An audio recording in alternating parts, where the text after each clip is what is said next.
की निगाह आप लोगों पर है।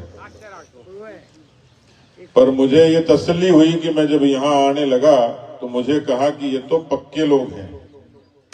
तो मैंने कहा जब पक्के हैं तो उनसे रामा श्यामा करने में कोई हर्ज नहीं है, लेकिन पक्के लोगों का तो फर्ज ये है कि जो पक्के नहीं है उनको और ज्यादा पक्के कर दें, और जो थोड़े बहुत ढुलमुल है उनको सीमेंट की तरह कर दें, थोड़े बहुत कमजोर है उनको फेविकोल की तरह जोड़ दें बीजेपी से।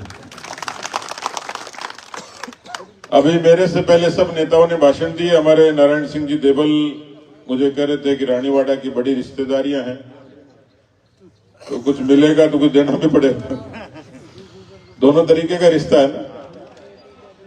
हमारे देवजी भाई ने तो आपको बताई दी सारी बात। सुशील कटारा जी ये लगते छोटे से लेकिन पिछली सरकार में मंत्री रहे हुए हैं। श्रवण सिंह जी मगन भाई तो मगन भी हैं और हर फन के माहिर हैं। हमारे दानाराम जी हैं, चुनाव लड़े सांचौर से, और प्रधान जी का तभी जिक्र हुआ ही था कि घायल हो गए थे 54 वोटों से। हमारे काका, हमारे सब लोग यहाँ पधारे हुए हैं। आप सबसे निवेदन करूंगा एक बार जोरदार तालियों से पूरे मंच के लिए ताली बजा दें ताकि मेरे को सबका नाम नहीं लेना पड़े।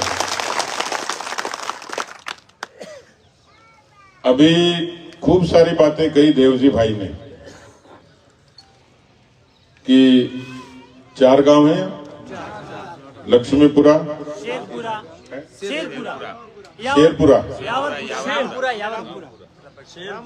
लक्ष्मीपुरा, शेरपुरा, यावरपुरा, रामपुरा। अब कांग्रेस की अर्थी निकालने के लिए 4 ही चाहिए, वैसे 5 में आ ही गया।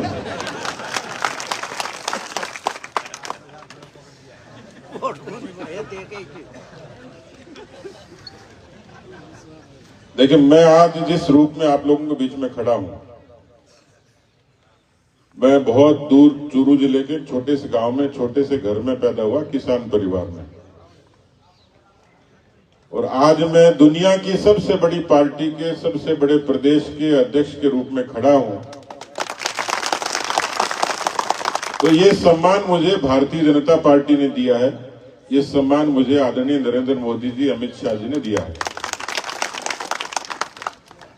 और इसलिए पड़ोसी के नाते, कार्यकर्ता के नाते हमारा धर्म था कि जिस चुनाव पर पूरी दुनिया की निगाह हो, उस चुनाव को और ज्यादा मजबूती से देखकर दुनिया को ये बता दें कि हिंदुस्तान का किसान, राजस्थान का किसान और गुजरात का किसान ये पूरी मजबूती के साथ प्रधानमंत्री ग्राम सड़क योजना, प्रधानमंत्री फसल बीमा योजना, प्रधानमंत्री किसान सम्मान निधि, इस देश में किसानों के लिए जितनी कल्याण की काम हुई वाजपेयी जी से लेकर मोदी जी तक, तो हिंदुस्तान का किसान ये वास्तव में नरेंद्र मोदी जी के प्रति, अपनी नीतियों के प्रति भरोसा जताता है और उनके साथ पूरी मजबूती से खड़ा है। ये संदेश लेकर मैं आप लोगों के बीच में आया। लेकिन देवजी भाई जो कह रहे थे तो मुझे थोड़ा खटका हुआ कि अशोक गहलोत जी भी आए और वो राजस्थान मॉडल की बात करके गए। अब ये राजस्थान मॉडल कौन सा है, ये मैं थोड़ा सा आपको बताना चाह रहा हूं ताकि आप पहले से सतर्क हो गए। किसी रिश्तेदार को भी टेलीफोन पे बता देना भाई। राजस्थान मॉडल ये है कि राजस्थान में दुनिया के सबसे ज्यादा मुकदमे 4 सालों में 8,31,000 पहली बार दर्ज हुए। माताओं बहनों की सुरक्षा पर सीधे सीधे सवाल है। 7 हत्या रोज होती है, मर्डर होते हैं, और ये तो एक नतीजा है। लेकिन जयपुर के एक थाने में थानेदार की कार के टायर भी चोर उतार कर ले गए। और अभी रास्ते में आ रहा था, पता लगा नागौर के पर्वत से थाने का टेलीफोन का बिल भी, टेलीफोन का वो कनेक्शन कट गया। क्यों कट गया? कि सरकार के पास बिल जमा कराने के पैसे नहीं थे।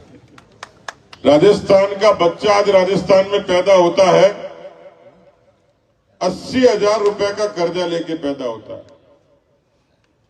यदि अंबानी के घर का भी कोई वहां पैदा हो जाए तो 80,000 का कर्जा तो पक्का ही है। वैसे नहीं होगा उसके, लेकिन राजस्थान में तो पक्का ही होगा। 5 लाख करोड़ का कर्जा है पूरे राजस्थान में। ये जो बच्चों की परीक्षाएं होती हैं, नौकरियों के रास्ते खुलते हैं, राजस्थान में 70 लाख बच्चों ने परीक्षा दी है और राजस्थान का मुख्यमंत्री विधानसभा में कहता है कि मैंने 1 लाख नौकरी दी है। उस धनी ने यह नहीं बताया कि 69 लाख क्या करेंगे। 1 लाख में भी आपने सुना होगा कि सरकार के संरक्षण के उसकी नाक के नीचे नकल होती है और नतीजा ये हुआ कि कई बच्चों ने अवसाद में आके आत्महत्याएं कर ली, परेशान हो गए, हैरान हो गए, लोगों के घर बिक गए, मकान बिक गए। कांग्रेस पार्टी के एक अंतर्राष्ट्रीय नेता हैं राहुल गांधी,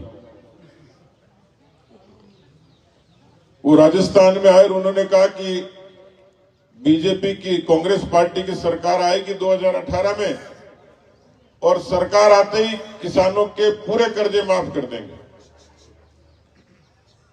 तो मुझे लगा कि ये आदमी तो तेजाजी से कम नहीं है, क्योंकि ऐसा चमत्कार तो तेजाजी भी नहीं कर पाते।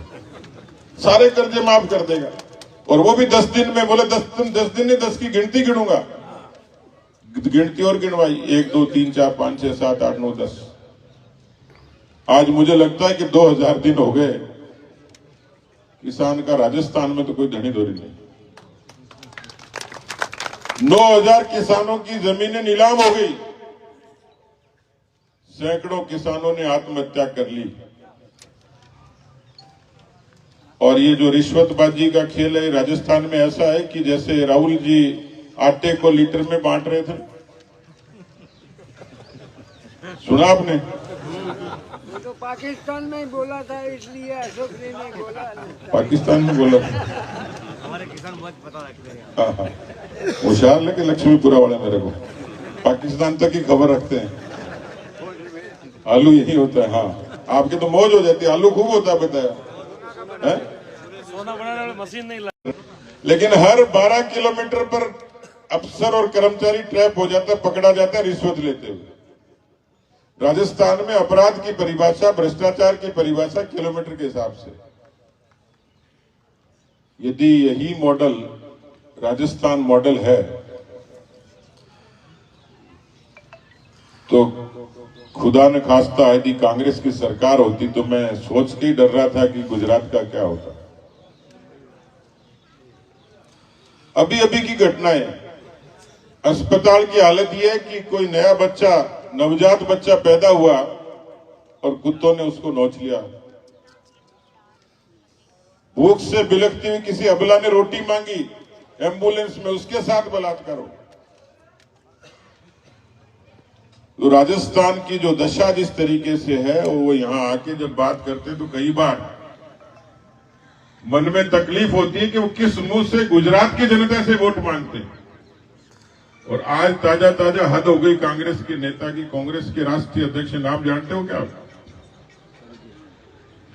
कांग्रेस के राष्ट्रीय अध्यक्ष का नाम जानते हो क्या आप? मतलब नहीं है क्या? क्या फट गए? तो रखना है, मतलब ही नहीं है। मतलब ही नहीं है। आज उन्होंने जो बात कही, आपको यदि आए तो गुस्सा आ जाएगा।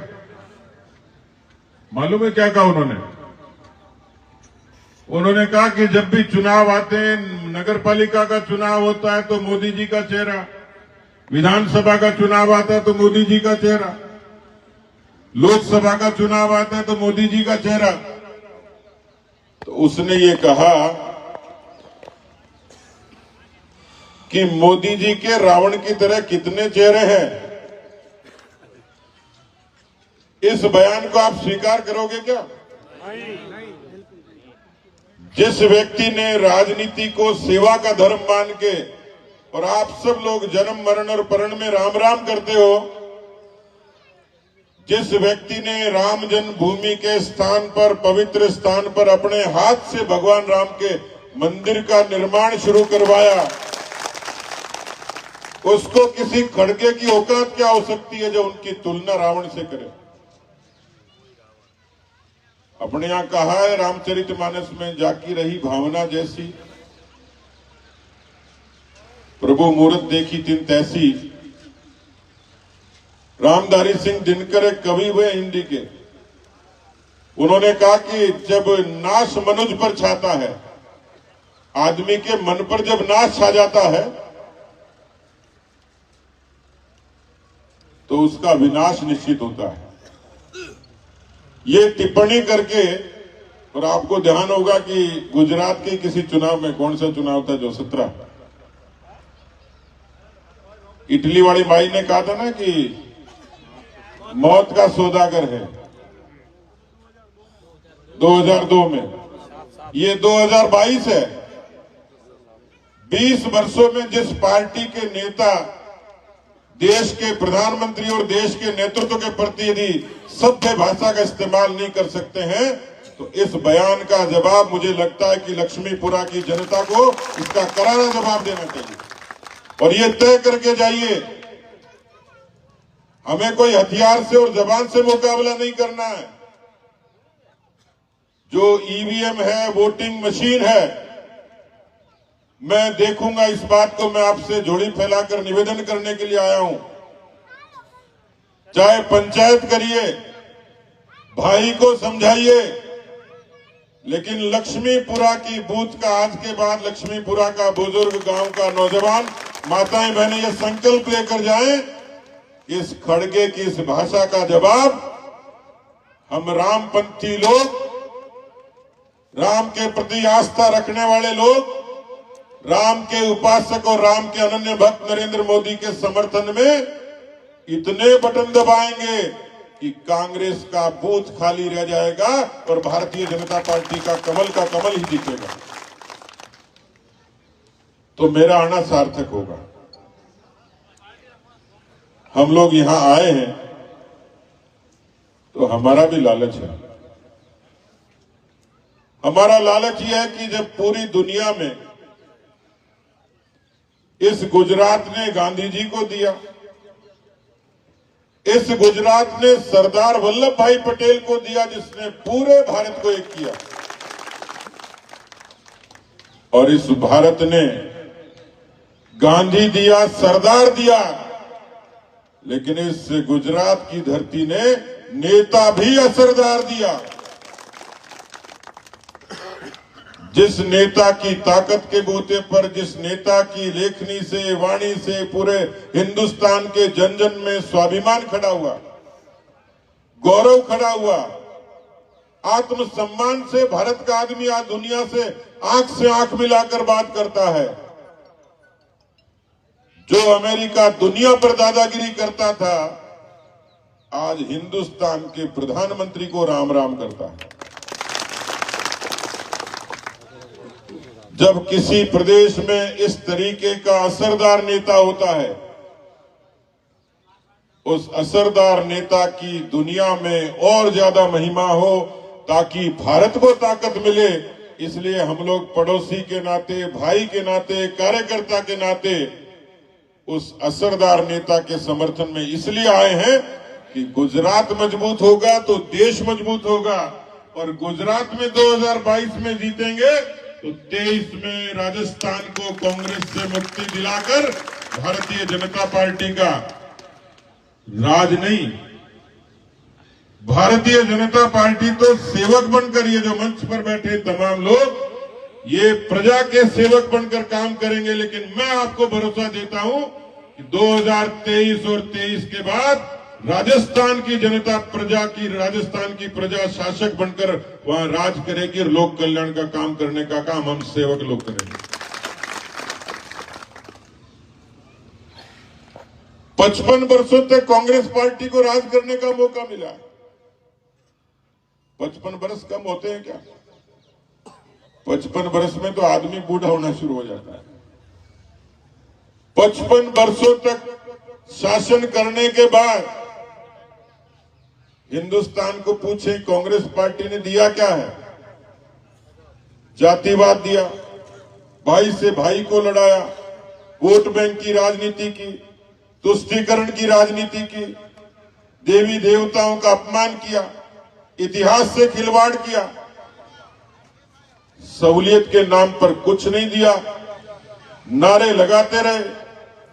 ये तो भला हो 2014 में प्रधानमंत्री जी के रूप में नरेंद्र मोदी जी आ गए तो कोई पूछता है कि मोदी जी ने क्या किया। मैं आपसे पूछूंगा तो आप भी हाथ खड़े कर दोगे कि हिंदुस्तान के 45 करोड़ लोगों के नए जनधन के खाते खुले और सीधा पैसा आपका आपके खाते में जमा होगा। हिंदुस्तान के 12 करोड़ किसानों को प्रधानमंत्री किसान सम्मान निधि मिली। करोड़ों रुपए की फसल बीमा योजना का लाभ मिला। 7 लाख किलोमीटर प्रधानमंत्री ग्राम सड़क योजना में बनी। रेलवे का विकास हुआ। और मैं देख रहा था कि प्रधानमंत्री जी कहते थे कि मेरा सपना है कि एक दिन गरीब व्यक्ति को भी हवाई जहाज में बैठाऊंगा, हवाई चप्पल वाले को हवाई जहाज में बैठाऊंगा। तो मैं आज देख रहा था कि 1 करोड़ लोगों ने, मोदी जी के आने के बाद 1 करोड़ लोग ऐसे हैं जो पहली बार हवाई जहाज में बैठे। वो इसलिए बैठ पाया 1500-2000 रुपए रेलगाड़ी का एसी का किराया। मैं सुविधा की बात कर रहा हूं। माताएं बहनें बैठी हैं, लेकिन किसी सभ्य समाज में ये कल्पना की जा सकती थी कि किसी बस्ती में कोई माता बहन अंधेरा होने का इंतजार करती हो। इसलिए उनकी सुरक्षा पर, उनके स्वास्थ्य पर, उनके सम्मान पर सीधे सीधे चोट पहुंचती थी। हिंदुस्तान में 10 करोड़ से ज्यादा शौचालय बनाकर माताओं बहनों को, गांव की माताओं और बहनों को सम्मान देने का काम हुआ। धुएं से मुक्ति दिलाने के लिए 12 करोड़ से ज्यादा उज्ज्वला के कनेक्शन मिले। यही तो बदलता भारत है। आज लक्ष्मीपुरा का व्यक्ति, यदि कश्मीर में तिरंगे का अपमान होता है तो चर्चा तो आप जरूर करते थे कि नहीं करते थे कि कोई माई का लाल पैदा होगा जो इन आतंकवादियों पर नकेल डालेगा। ये कौन सा देश है कि श्रीनगर के लाल चौक पर तिरंगा नहीं फहराया जाता, उसको जलाया जाता, उसका अपमान होता। तिरंगे को तो सब मानते हैं, हर जाति बिरादरी का मानता है, छोटा बड़ा मानता है, अमीर गरीब मानता है, किसान नौजवान महिला दलित अगवा अगड़ा पिछड़ा सब मानते हैं। क्योंकि जो भारत में पैदा हो गया उसको तिरंगे से सरोकार होगा, तिरंगे से प्यार होगा, वो भारत के संविधान को मानेगा। लेकिन इस श्रीनगर, कश्मीर के श्रीनगर में तिरंगे को जलाया जाता था तो लक्ष्मीपुरा के, रामपुरा के किसी किसान भाई के मन में ये तकलीफ तो जरूर होती होगी कि ये कौन सा देश है, ऐसे कौन से लोग हैं। लेकिन आपने देखा होगा कि इसी गुजरात की धरती के शेर, देश के गृह मंत्री अमित शाह जी ने कहा कि भले ही जिंदगी चली जाए लेकिन 370 खत्म करेंगे और शहीदों के सम्मान की शहादत का सम्मान करेंगे। छोटा मोटा मसला नहीं था वो। पूरी दुनिया ने हिंदुस्तान की वो ताकत देखी और इसलिए राजस्थान का मॉडल कांग्रेस की झूठ का मॉडल है। राजस्थान का मॉडल कांग्रेस के पाखंड का मॉडल है। किसी को देखना हो तो गुजरात से लेकर हिंदुस्तान की तरक्की का, स्वाभिमान का मॉडल देखिए जो नरेंद्र मोदी जी के नेतृत्व में पूरी दुनिया आज देख रही है। इसलिए हम सब लोग आपके बीच में आए हैं। जो मैंने निवेदन किया, प्रवीण भाई मैं बहुत लंबे समय से जानता हूं, उनके परिवार की पृष्ठभूमि भी अच्छी रही है, खुद बहुत समर्पित कार्यकर्ता हैं और मंच पर बैठे इतने लोग साक्षी हैं कि ये पूरा भरोसा देते हैं कि आपके वोट का सही उपयोग होगा, सही सम्मान होगा, सही मान होगा। उसके लिए हम सब लोग साक्षी हैं। मैं आज आनंदित हूं, अभिभूत हूं कि आपने मेरे जैसे एक साधारण कार्यकर्ता को इतना मान दिया। इससे मैं ये संदेश लेकर जा रहा हूं कि आने वाले समय में गुजरात मॉडल की गूंज राजस्थान में और ज्यादा ताकत से होगी और एक अच्छा नया राजस्थान, हर लिहाज से समृद्ध राजस्थान हम लोग मिलकर बनाएंगे। उसमें आप सबका सहयोग और आशीर्वाद चाहिएगा। बहुत बहुत धन्यवाद। जय हिंद, जय भारत। भारत माता की लक्ष्मीपुरा 36 कॉमरा लोग आप लोग स्वागत की दो साहब लोग। एक बार जोरदार नारा लगा। प्रवीण भाई आगे बढ़ो, हम तुम्हारे साथ हैं। प्रवीण भाई माली, गोवर्धन जी माली, प्रवीण भाई आगे बढ़ो, हम तुम्हारे साथ हैं। जैसे अब एक हाथ में तो बे हाथ में तुम हो। हाँ, प्रवीण भाई आगे बढ़ो, हम तुम्हारे साथ हैं। प्रवीण भाई आगे बढ़ो, हम तुम्हारे साथ हैं। भारत माता की, भारत माता की। बहुत बहुत धन्यवाद।